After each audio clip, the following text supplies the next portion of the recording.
اللہ تبارک و تعالی نے ہم سب کو آزادی کے ساتھ زندگی گزارنے کی توفیق عطا فرمائی۔ ایک دور تھا کہ ہندوستان کے اکثر قوم انگریز کے غلامی کی زنجیر میں جکڑا ہوا تھا۔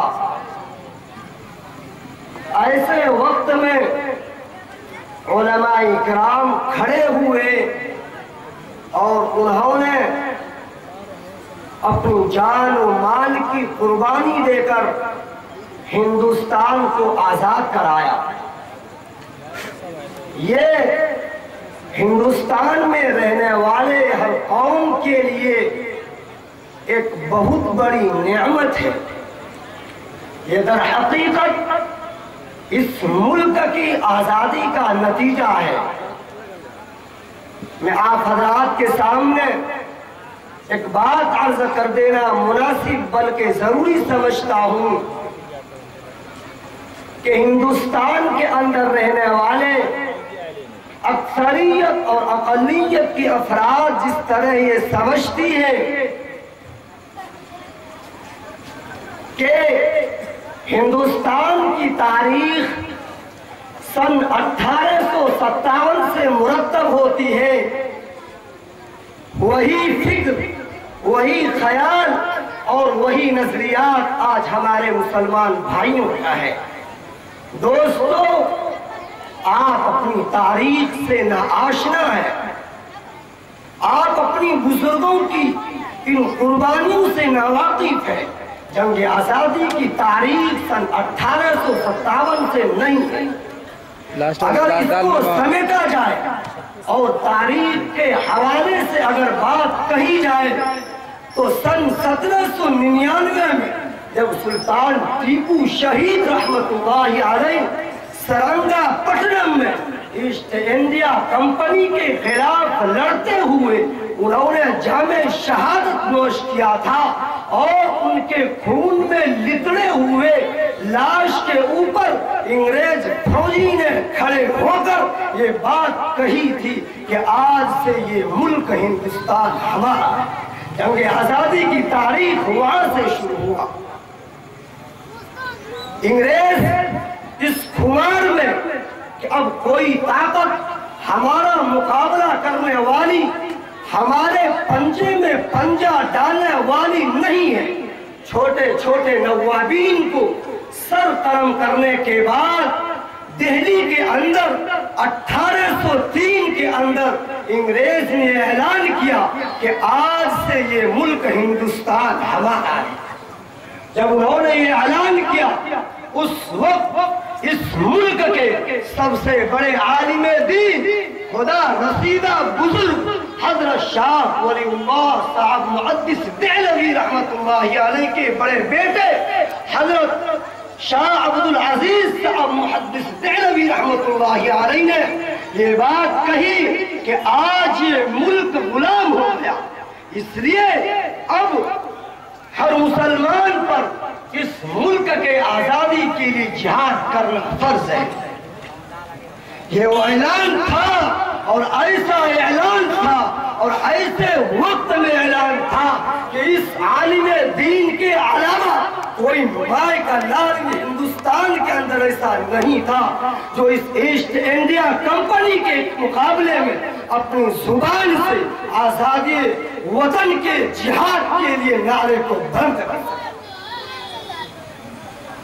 اگر میں یہ کہوں کہ اس ملک کے اندر کسی اور کے اندر شعور نہیں تھا، اگر سب سے پہلے پیدا ہوا، بلکہ میں یہ کہوں اس انسان کے فراست ایمانی نے اس شعور کے جذبے کو اپنے دل کے اندر ملہم پایا، اس کا الہام ہوا ہے، اس کے اندر مبالغہ نہیں ہوا۔ ان آواز اور اس اعلان کا انہیں بہت زیادہ بدلہ بھی ملا، انہیں بڑی سی بڑی تکلیفیں برداشت کرنی پڑی، انہیں زہر دے دیا گیا، اس زہر سے اس کی بینائی جاتی رہی، دہلی سے شہر بدر کر دیا گیا، لیکن اس مرد مومن نے جو موقف اختیار کیا تھا اس سے 1 انچ قدم پیچھے نہیں ہٹا۔ یہ مسلمانوں کی تاریخ ہے، لیکن آج ہم لوگ اپنی تاریخ سے ناآشنا۔ دوستو، ان تمام سخت ترین حالات کے باوجود انہوں نے اس آزادی وطن کے جہاد کے لیے آپ کو جلاتا رہا اور اپنے شاگردوں کے اندر اپنے 2 آدمی کو اپنی امانت کو سنبھالنے کے لیے اپنے موت سے پہلے تیار ہو گئے۔ ایک حضرت سید احمد شہید رحمت اللہ علیہ اور دوسرے اپنے خاندان کے چشم و چراغ حضرت شاہ اسماعیل شہید رحمت اللہ علیہ۔ ان دونوں نے پورے ملک کے اندر دورے کیے اور اس انگریز کے خلاف لوگوں کے سامنے بیان کیا۔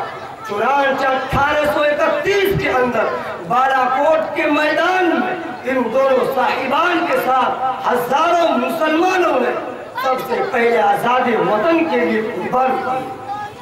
آج دنیا اس تاریخ سے ناواقف ہے، نہیں جانتی اور یہ سمجھتی ہے کہ جنگ آزادی کی تاریخ سن 1857 سے مرتب ہوتی ہے۔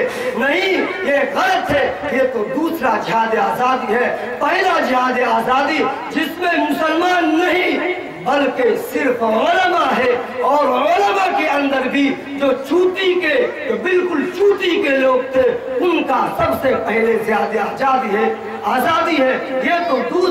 یہ پہلے زیادہ آزادی کا مقدمہ ہے۔ دوستو، یہ مسلمانوں کی تاریخ ہے۔ آج مسلمانوں کی ہندوستان میں رہنے والے ہر قوم اپنی تاریخ سے ناواقف۔ دوستو، اس کے بعد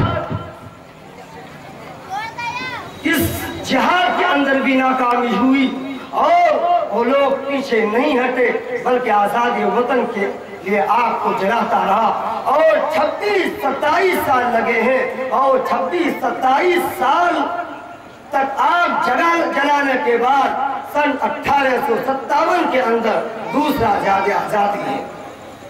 دوستو، میدان بدل دیا لیکن نعرہ وہی ہے، کام وہی ہے، جہاد وہی ہے۔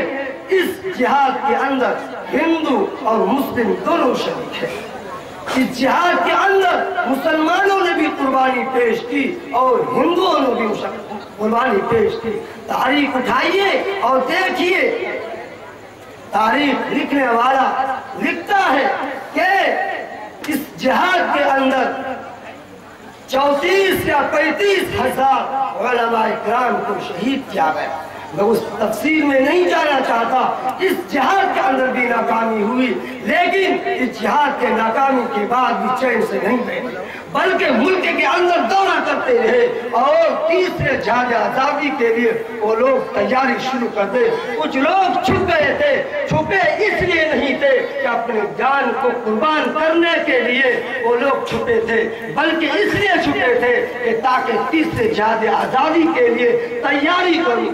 اور اس جہاد کے اندر بھی ناکامی ہوئی، اور اس 1857 کے ٹھیک 9 سال کے بعد جب اس جہاد کے اندر بھی ناکامی ہوئی تو تمام علماء اکرام سر جوڑ کر بیٹھ گئے، اور 1857 کے ٹھیک 9 سال بعد 1867 کے اندر دارالعلوم کی بنیاد رکھی۔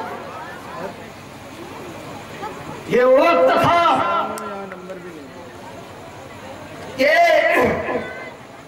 اس ہندوستان کے اندر جب ناکامی ہوئی تو جن کے باپ اور دادا نے انگریز کے خلاف آواز اٹھائی تھی، ان کے لڑکوں اور ان کے بچے سڑکوں پر آ گئے، اور پردہ نشین عورتیں جن کے دیدار سے چاند اور سورج ترستی تھی اور در در کی بھیک مانگنے پر مجبور ہو گئے، اور پردہ نشین عورتیں جو چاند سورج ترستی تھی در در کی بھیک مانگنے پر مجبور ہو گئے۔ ایسے وقت میں یہ عیسائی پوپ اور انگریز سڑکوں پر نکلے اور ان لڑکوں کو ان گھروں میں جا کر انہوں نے اپنے ہاتھ پر ان سے کہا کہ ان بچوں کو ہمیں دو، ہم اس کو مفت کھلائیں گے، مفت پہنائیں گے، مفت پڑھائیں گے اور اس کو تعلیم دیں گے اور نوکری دیں گے، یہ تمہارا بھی پیٹ بھرے گا اور اپنا بھی بھرے گا۔ تو ایسے وقت میں علماء اکرام کھڑے ہوئے اور دارالعلوم کی بنیاد رکھی گئی، اور انہوں نے بھی یہی آواز دی کہ ہم ان بچوں کو جن کا باپ اور دادا مجاہد تھا، انگریز کے دشمنی کے اندر ڈوبا ہوا تھا، ان بچوں کو ہمیں دو، ہم اس کو پڑھائیں گے اور لکھائیں گے اور اسے ہم مجاہد بنائیں گے۔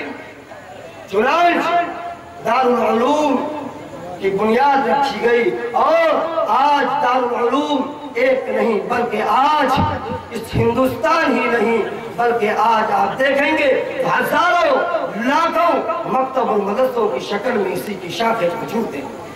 اس دارالعلوم سے کم لوگوں نے فیض حاصل نہیں کیے۔ آج دیکھیے، تاریخ اٹھائیے کہ اسی سے شیخ الہند حضرت نانوتوی اور اسی طریقے سے حضرت گنگوہی رحمۃ اللہ علیہ بے شمار علماء اکرام نکلے۔ میں آخرات کے سامنے ایک واقعہ عرض کر کے ان باتوں کو ختم کر دینا سمجھتا ہوں۔ حضرت شیخ الہند رحمۃ اللہ علیہ جب مالٹا تشریف لے گئے، ریاست بھاولپور، جب وہ ہندوستان کے اندر آئے، ابھی جہاز سے نہیں اترے تھے، ایک سر رحیم بخش کا ایک نامی شخص تھا، انگریز نے اس کو سر کا خطاب دے رکھا تھا۔ وہ آئے اور حضرت محمود الحسن صاحب سے کہا، تو آپ نے تو اپنی زندگی بھر انگریز کی مخالفت کی ہے، لیکن آج بھی اس ہندوستان کے اندر انگریز کی حکومت باقی ہے۔ آپ دارالعلوم کی شیخ الحدیث تھے، آپ جب دارالعلوم سے چلے گئے تو یہاں کی درس حدیث سنی پڑ گئی۔ آپ ہر گنگوہی کے بعد شیخ طریقت تھے، آپ چلے گئے تو آپ سے جو لوگ وابستہ تھے وہ لوگ دیار و مددگار ہو گئے۔ آپ سے درخواست ہے کہ آپ یہیں پر تشریف رکھیں۔ وہ بوڑھا آدمی وہ مالٹا کی سردی کو برداشت نہیں کر سکا اور چند ہی دن کے بعد اس دنیا سے رخصت ہو گئے۔ بوڑھا آدمی اپنے حوصلے کے ساتھ اٹھے اور کہا، سر رحیم بخش کیا کہہ رہے ہو، کیا کہہ رہے ہو؟ جس ملک کے اندر انگریز کی حکومت ہو، اس ملک کے اندر محمود الحسن کو جینا تو جینا، وہاں پر مر کر دفن ہونا بھی گوارا نہیں کرتا۔ میں اس ملک کے اندر اس لیے نہیں آیا ہوں، بلکہ میں اس لیے آیا ہوں جہاں تک میری آواز پہنچ سکتی ہے، میں جہاں تک میری آواز پہنچ سکتی ہے، میں ہر جگہ جا کر یہ اعلان کر دوں کہ انگریز کی غلامی حرام ہے۔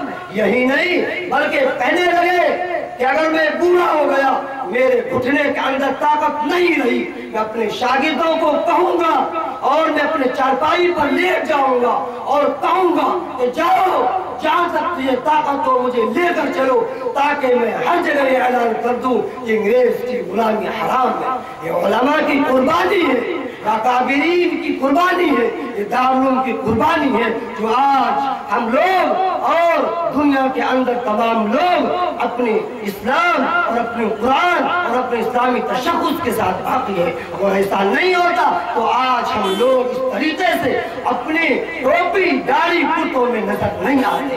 اللہ تبارک و تعالیٰ سے دعا کریں، اللہ تبارک و تعالیٰ ہم سب کو ان اکابرین کے نقش قدم پر چلنے کی توفیق عطا فرمائے۔ وآخر دعوانا الحمدللہ رب العالمین۔